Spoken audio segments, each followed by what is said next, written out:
Bonjour à toutes et à tous et bienvenue dans le podcast Avec vous de Muriel Roch-Etienne. Aujourd'hui, nous avons le plaisir d'accueillir Marie, ancienne ambassadrice, afin de discuter autour de la thématique de l'abstention et de la citoyenneté. Muriel, merci d'être présente. Merci à vous. Marie, merci de votre appel. Ravi d'être là. Marie, je vous laisse commencer l'émission par votre première question à Muriel. Eh bien, je voudrais profiter de l'occasion qui m'est donnée de poser en fait deux questions à Muriel. La première concerne le sujet de préoccupation qui est assez largement partagé, qui est celui de l'abstention. Que fait-on pour résoudre ce problème ou au moins diminuer le taux d'abstention? Mais l'autre chose qui m'inquiète tout autant, c'est de voir à quel point il y a une contestation de la démocratie représentative. Je pense que c'est un pilier de notre démocratie et tous les jours, on entend des revendications de démocratie directe, de revendications pour des référendums sur beaucoup de sujets. Et je voudrais simplement entendre ces commentaires sur les moyens à la fois de lutter contre l'abstention et de défendre un pilier essentiel, à mon sens, de la démocratie, qui est celui de la démocratie représentative. Alors, merci beaucoup pour ces questions, parce que c'est vraiment des sujets qui sont d'abord très intéressants, mais qui en plus me passionnent. Vous le savez peut-être, j'ai siégé dans la mission d'information sur l'abstention, qui a été diligentée par l'Assemblée nationale au lendemain des élections des régionales et des départementales, où on a connu une abstention record. Alors, on a bien sûr le contexte pendant lequel se sont déroulées ces élections, c'est-à-dire pendant la crise du Covid, mais on a bien conscience aussi que ce sont des élections qui n'ont pas intéressé ou pas passionné les gens, et on a essayé de se poser la question du pourquoi. La première des choses, c'est la méconnaissance, malheureusement pour beaucoup, de l'utilité de ces collectivités dans leur quotidien. C'est-à-dire que très peu de personnes savent à quoi sert un département et leur mission dans le domaine de la solidarité et du social, ou à quoi servent les régions, notamment dans leur spécificité sur le sujet de l'économie, de la mobilité, du tourisme, par exemple. Donc, il y a très souvent une méconnaissance de l'utilité de la personne pour laquelle on peut être amené à voter, et du coup un désintérêt total, c'est-à-dire que quand on ne se sent pas forcément concerné par la chose, le vote n'est pas naturel. Mais pour répondre de façon plus large, il y a de toute façon plusieurs sujets. Il y a d'abord le rejet pour beaucoup de ce que représente la classe politique, de ce que représentent les élus. Parce que très souvent, ce rejet est lié au fait que les élus ou la classe politique ne répondent pas immédiatement et efficacement aux problématiques qui nous sont personnelles. On a tendance à oublier que le rôle d'un élu est de traiter les problématiques, je dirais, collectives, et que les problématiques personnelles sont difficiles à traiter, au cas par cas, bien entendu. Même si parfois on peut accompagner certains dossiers, il y a quand même une démarche collective dans le rôle de l'élu qui est assez méconnue. Je dirais que souvent, on se dit, moi souvent dans la rue, quand je me balade ou que je discute avec les gens, pour être plus concrète, sur les marchés, on me dit, mais de toute façon, on peut voter pour n'importe qui, rien ne change. Très souvent, je leur dis, mais qu'est-ce que vous voulez qu'il change? Oui, écoutez, par exemple, un jeune étudiant me dit, moi j'ai un problème avec mes bourses et ça change jamais, on ne traite pas mon dossier, mon problème avec les bourses, il continue.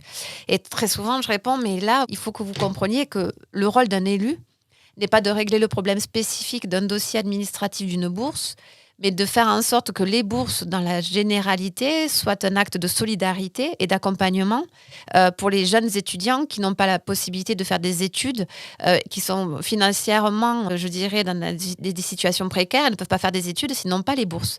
Et je pense que là, il y a une affaire de pédagogie, c'est-à-dire d'apprentissage pour tout un chacun, du rôle des élus en général, et notamment des députés, parce que je me rends compte, moi, sur le terrain, que très souvent, on demande à un député d'être un élu local, donc d'être utile en local, mais en fait un député n'est pas un élu local, c'est-à-dire qu'il n'a pas un budget par exemple pour des actions, il n'a pas une possibilité d'action sur son territoire direct, il a une utilité dans le sens où il peut faire remonter ce qu'il entend du territoire à Paris pour traiter les problématiques au niveau collectif, mais on n'est pas des élus locaux qui avons des budgets sur le territoire par exemple pour régler des problématiques directes, mais par contre un député est là pour écrire ou voter des lois et contrôler l'action du gouvernement et faire remonter la voix du territoire à Paris et faire redescendre de Paris ce qui se passe sur les territoires. Et ça, Pardon. Allez-y. Non, parce que je vous écoute et je me dis que est-ce que cette tendance qu'ont les gens aujourd'hui à juger un candidat à quelque fonction que ce soit en fonction de ce qu'il peut faire pour lui-même, la recherche d'une solution de ses problèmes individuels. Est-ce que ça, c'est un phénomène nouveau? Est-ce que il y a plusieurs années, on choisissait son maire en fonction des qualités qu'on lui prêtait, son leadership, son honnêteté, je ne sais quoi. Mais cette idée qu'on choisit quelqu'un en fonction du résultat qu'on espère pour soi-même, est-ce que vous diriez que c'est un phénomène plus récent? Et si oui, il est lié à quoi? Qu'est-ce qui fait qu'aujourd'hui, les gens s'attendent à ce que ça soit payant pour eux de voter pour quelqu'un plutôt que quelqu'un d'autre? À quoi vous attribuez cette évolution? Alors je dirais qu'on a une société qui s'est de plus en plus individualisée. Il y a eu, on est beaucoup plus centré sur soi et sur sa cellule proche. Et on a perdu le sens du collectif, en tout cas la notion de ce qu'est en France la solidarité, le collectif et la responsabilité de citoyen que chacun peut avoir par rapport à son voisin. Aujourd'hui, on a l'impression que les gens ne se parlent plus, que ça n'intéresse plus personne de savoir comment ça se passe chez son voisin, et on s'est totalement individualisé, c'est-à-dire qu'on s'est surprotégé dans un monde qui a été de plus en plus connecté, de plus en plus mondialisé, où les réseaux sociaux et les médias se sont intensifiés. Donc, d'abord, on n'avait pas les réseaux sociaux. Depuis que les réseaux sociaux sont arrivés, on est connecté sans être connecté. Et finalement, tout est très individualisé. On est chez soi. On parle à d'autres, mais on n'est jamais en danger finalement, puisqu'on est chez soi. Donc, on a un rejet un peu, je dirais, de tout ce qui est la société dans ce qu'elle constitue. On a une grande notion de nos droits. Aujourd'hui, en France, alors quand je dis ça, on n'est pas tous des égoïstes à se dire qu'on se fiche des autres. Mais globalement, on a tous une grande conscience de ce que sont nos droits. On a vraiment perdu la notion de ce qu'est le devoir de chacun par rapport à l'autre. Et puis, ce sujet de la vie en société, de la vie dans la cité, qui s'est totalement perdu. Il faut dire aussi qu'on et pourtant, je trouve... Ouais. Mais est-ce qu'on peut pas, je trouve qu'à travers toute la période du Covid, qui a été tellement difficile pour tout le monde, on a vu quand même s'exprimer une vraie solidarité. Il y a plein de gens qui n'étaient pas particulièrement portés à porter le masque pour eux-mêmes, mais qui le faisaient en se disant il faut protéger les autres. Moi, je suis jeune, c'est mes parents ou mes grands-parents, c'est pour eux que je le porte.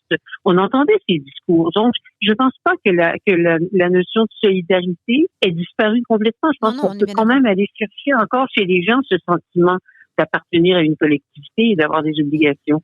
Mais il y a quelque chose dans le vote qui semble, dans l'exercice de ce droit, qui semble être perdu. Moi, je suis d'accord avec vous. Je pense que la solidarité, on peut la retrouver. Vous avez tout à fait raison. J'allais y venir. Je pense qu'aujourd'hui, il y a aussi un constat qui est fait, c'est qu'aujourd'hui, on ne l'apprend plus. Cette notion de solidarité, de collectif. On ne l'apprend plus, il n'y a plus cette transmission aussi dans les familles. Avant, on vivait plusieurs générations ensemble, par exemple, il y avait ce collectif. Alors, c'était pas rose, hein. Enfin, je veux dire, il faut pas idéaliser la vie d'avant. Moi, je déteste quand on dit c'était mieux avant, par exemple, parce que c'était différent avant. L'idée de dire que c'était mieux avant, voilà, ça, c'est un sujet qui souvent m'agace un peu. Mais ce que je veux dire, c'est qu'on a arrêté d'apprendre à l'école, comme en famille, que le collectif était un devoir aussi, mais souvent source de plaisir. Alors, on apprécie de se retrouver les uns les autres pour passer une soirée, un apéro, enfin ça là-dessus, et tout le plaisir que l'on avait. Mais par exemple, moi, ce qui m'impressionne aujourd'hui, c'est tout ce plaisir qu'on avait des discussions de comptoir sur la politique. Tout ce plaisir qu'on avait des discussions en famille sur la politique, par exemple. Moi, je me rappelle de repas en famille, on a toujours parlé de vie politique. Le midi, on échangeait, parfois on s'engueulait, mais c'est pas grave, on partait bons amis. Et c'était ça, en fait, la vie en société. Aujourd'hui, ces discussions de comptoir, elles n'existent plus. Elles se retrouvent sur des réseaux sociaux avec une agressivité énorme, avec des communautés qui s'affrontent, chacun pensant avoir totalement raison, en plus totalement alimenté par un système qui les enferme dans un système de pensée et qui fait que finalement, on pense que tout le monde pense pareil que soi. Et on ne se rend pas compte qu'il y a des gens qui pensent différemment et qui n'ont pas forcément tort parce qu'ils pensent différemment, mais que l'évolution de la pensée est faite de telle sorte que c'est en discutant que tout le monde évolue. Et je crois que ça, on a arrêté de l'apprendre, que ce soit dans nos cellules familiales, mais on a aussi arrêté de l'apprendre dans l'enseignement scolaire. Je pense qu'il y a une évolution à avoir, une discussion avec le monde de l'éducation, dans le grand chantier dont on parle de l'éducation et sur les institutions. Il y a une grande discussion à avoir sur la façon dont on peut réapprendre à chacun, en responsabilité, à être un citoyen aussi, dans le sens où on a des droits, mais aussi des devoirs. Et je pense que là-dessus, c'est très important de retrouver toutes ces valeurs. Je suis parfaitement d'accord. On a toujours le sentiment que l'école ne joue pas pleinement le rôle qu'elle devrait jouer dans ce domaine-là. Le problème, c'est que la liste est longue des choses que l'on attend de l'école. Ah mais là-dessus, tout le chantier sur l'éducation est de dire, voilà, on a des professeurs qui sont parfois démotivés, désabusés. Il y a un sujet sur leur rémunération, le président de la République l'a dit, il faut qu'on revoie aussi la façon dont les professeurs sont rémunérés. Il faut qu'on leur rende de la liberté aussi sur leur territoire pour pouvoir enseigner en fonction des collèges, des lycées, sur leur propre façon de voir l'enseignement dans leurs établissements. Et il y a toute une réflexion à avoir et un partenariat à trouver. C'est un sujet qui aujourd'hui est essentiel, pas parce qu'on s'est dit tout un matin en se levant, tiens, comment on peut, j'allais dire un peu par provocation, mais comment on peut embêter les professeurs, mais parce que vraiment sur le terrain, il y a un besoin. Vraiment, on le demande. Moi, quand je vais à la rencontre, par exemple, des écoles primaires de Saliès, comme quand je vais à Isis, à Castres, qui est une école d'enseignement qui forme les futurs ingénieurs de la santé, quand je demande, est-ce que vous savez à quoi sert un député? Et alors là, vraiment, c'est pas du tout une critique vis-à-vis de ces jeunes, c'est que du CP à l'enseignement supérieur, on me répond la même chose. Vous votez les lois. Voilà. Et en règle générale, il y en a un ou deux qui lèvent le doigt, les autres me disent, mais on ne sait pas. C'est pas la faute de ces jeunes, hein. C'est que de 6 ans à 20 ans, on leur a jamais appris ce qu'était l'Assemblée nationale, comment ça fonctionnait. Ils n'en ont jamais parlé avec leurs parents. De toute façon, leurs parents ont souvent un discours de dire de toute façon, les politiques, c'est tous des pourris, ils coûtent cher à la société, ils ne changent pas notre vie. Voilà, c'est un discours ambiant. Après, je ne dis pas qu'on est tous dans ce discours-là, mais c'est quand même un discours ambiant qui se retrouve et qui fragilise notre démocratie. C'est la porte ouverte à l'extrémisme que d'avoir ce discours ambiant qu'on retrouve sur les réseaux, qu'on retrouve en discutant les uns les autres. Il y a une totale défiance, une totale déconnexion. Et ça, vraiment, il faut vraiment qu'on arrive à le retravailler. Donc, c'est une responsabilité de tous. Je dis que c'est la faute de personne. Je dis que c'est la responsabilité de tous, en fait. Est-ce que je peux vous ramener à ce qui était ma deuxième question? Parce qu'on n'en est pas très loin de toute façon. Parce que moi, je suis très attachée à cette notion de démocratie représentative. C'est-à-dire, il y a ces jours-ci, là, une assemblée publique dans ma commune. Et j'ai senti cette espèce d'appétit qu'ont les gens d'être consultés, d'être sur tous les sujets, de vouloir participer, de poser des questions. Et je peux pas faire autrement que me réjouir du fait qu'il y ait cette volonté de participation. Mais d'un autre côté, je m'inquiète un peu parce que je pense que l'idée de confier à quelqu'un un mandat et de lui donner une marge de manœuvre, un peu de possibilités d'innover, de trouver des solutions, de proposer des solutions, on va paralyser le système complètement si on n'accepte pas le fait que des gens à qui on donne un mandat ont des responsabilités qui doivent s'en exprimer. Et si on n'est pas content à la fin de leur mandat, on les change. Mais ça aussi, je trouve que c'est une notion qui se perd.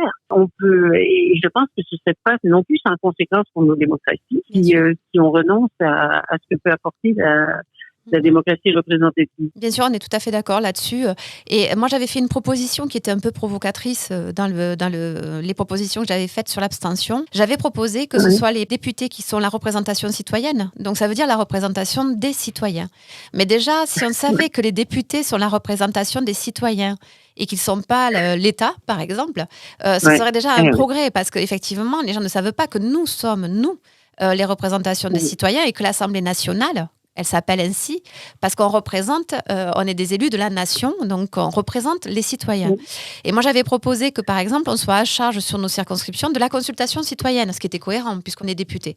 Et qu'on ait la possibilité d'avoir cette consultation citoyenne et qu'on puisse débattre sur nos territoires comme une forme de CESE, par exemple, localisée sur nos circonscriptions, où on pourrait échanger sur ce qu'il se passe dans les lois, sur ce qu'on fait à l'Assemblée, enfin voilà. Mais ce qui est quand même très compliqué, c'est que chacun, moi ce que je ressens aussi, c'est que chacun veut être consulté sur ses propres prérogatives qui sont ses propres problématiques. Et là, en l'occurrence, il faut vraiment qu'on arrive à s'entendre sur le fait que nous, quand on est dans la consultation, on est dans une consultation où il faut qu'on consulte tout le monde pour essayer de trouver un consensus qui convienne à tout le monde. Moi, ce que j'ai constaté aussi dans les discussions que j'ai pu avoir, c'est que très souvent, on a deux personnes d'avis différents et qui, au lieu de parler ensemble pour essayer de trouver un consensus où chacun fait la moitié du chemin, en appellent aux législateurs pour régler leurs problèmes. Donc, total, on fait des tonnes de lois qui, souvent, à mon sens, ne sont pas forcément nécessaires, où le problème aurait pu être réglé en faisant discuter les gens. Sauf qu'aujourd'hui, on a énormément de mal aussi à faire de la discussion entre les citoyens. Au-delà de la participation des élus, les citoyens entre eux ne se parlent plus. On a des agriculteurs qui sont en opposition avec les néo-ruraux. On a des professeurs qui ne se parlent plus quasiment avec des parents qui ne parlent plus aux élus, qui ne parlent plus. Enfin, donc les gens ne se parlent plus. Et on se retrouve dans des situations où on pense que c'est le législateur qui va régler le problème. Non, la consultation citoyenne, elle doit être dans ce sens-là. Elle doit être dans la recherche de la discussion. Mais si la consultation citoyenne... Moi, je trouve que votre proposition, elle est vraiment intéressante, votre proposition d'impliquer les parlementaires dans l'organisation des consultations citoyennes. Vous avez été suivi sur cette proposition? Alors pour l'instant, il n'y a pas eu de proposition. On a été dans cette mission d'information, on a fait des propositions. Celle-ci, elle n'a pas été retenue particulièrement. Voilà, parce qu'il y a aussi la façon dont ça peut être mis en place et organisé. Mais c'est un début des débats. Et en tout cas, c'est un sujet qui, moi, m'intéresse, de comment on peut organiser la consultation citoyenne par le biais de l'utilité du député. On nous demande d'être utile aujourd'hui. Et je trouve que ça peut nous rendre très utiles. Et ça peut nous rendre aussi ce contact qu'on a perdu avec les citoyens. Parce que si on ne veut pas aller vers, moi c'est ma politique d'aller vers les gens. Je consulte énormément, mais si on n'a pas cette aptitude ou en tout cas cette appétence pour le aller vers, c'est pas forcément naturel. Donc je pense qu'on peut trouver des solutions, même si ma proposition n'a pas trouvé aujourd'hui à déboucher. Je suis sûre qu'on peut dans les discussions. Mais de toute façon, le président, Personnellement, je souhaite qu'elle ait un avenir parce que je trouve que c'est une proposition intéressante qui mériterait d'être creusée. Je minimise pas les obstacles qui peuvent se dresser sur la route, mais je pense que cette idée d'être capable d'engager un dialogue constructif avec les gens, c'est quelque chose. Il faudra qu'on avance sur cette voie. Mais il faut que ce dialogue se construise aussi dans le respect du rôle de l'élu. Et ça, c'est quand même aussi un sujet absolument important. C'est-à-dire qu'il faut respecter et redonner du sens à la mission de l'élu. Et dans ce cas-là, les choses pourront se faire. Mais je voulais juste vous dire que dans le sujet des 3 grands chantiers que le président de la République a évoqués, que sont l'éducation, la santé et les institutions, notamment les institutions, il y a tous ces sujets de l'abstention. Et quand il parle de grands chantiers, c'est qu'il veut les construire en consultation avec les citoyens. Donc on devra de toute façon trouver une façon de réussir à consulter les citoyens. Ce que je peux vous dire aussi, c'est que de mon expérience d'élu local, c'est très difficile. Les citoyens demandent à être consultés, mais quand on les invite à venir nous voir, ils ne viennent pas. Donc, il y a aussi tout un sujet sur le fait de, si on vous invite, n'hésitez pas à venir discuter, et pas crier, mais venir discuter de tous les sujets et venez donner votre avis. Non, mais c'est important. Mais peut-être que la campagne électorale là, est une occasion pour provoquer un peu ce type d'échange et de communication entre les citoyens et leurs élus. Oui, c'est de toute façon une campagne électorale, c'est fait pour ça et vous avez tout à fait raison. C'est fait pour ça. Pendant 5 ans, si on n'est pas satisfait, au bout de 5 ans, effectivement, on peut aussi aller voter. C'est aussi donner son opinion. Et au-delà de la consultation, la première façon d'exprimer son opinion, c'est d'aller voter au moment des échéances électorales. Je suis bien d'accord. Très bien. Écoutez, je vous remercie beaucoup de cet échange. Ça m'a intéressé. Je vous remercie d'avoir pris le temps de répondre à mes questions. C'est normal. Merci beaucoup à vous. Marie, merci beaucoup d'avoir pris le temps de nous rejoindre et de poser des questions. Muriel, merci beaucoup d'y avoir répondu. C'était un vrai plaisir de vous écouter. Et je vous donne à toutes et à tous rendez-vous pour écouter les prochains épisodes qui arrivent très prochainement. Merci. Merci. Merci.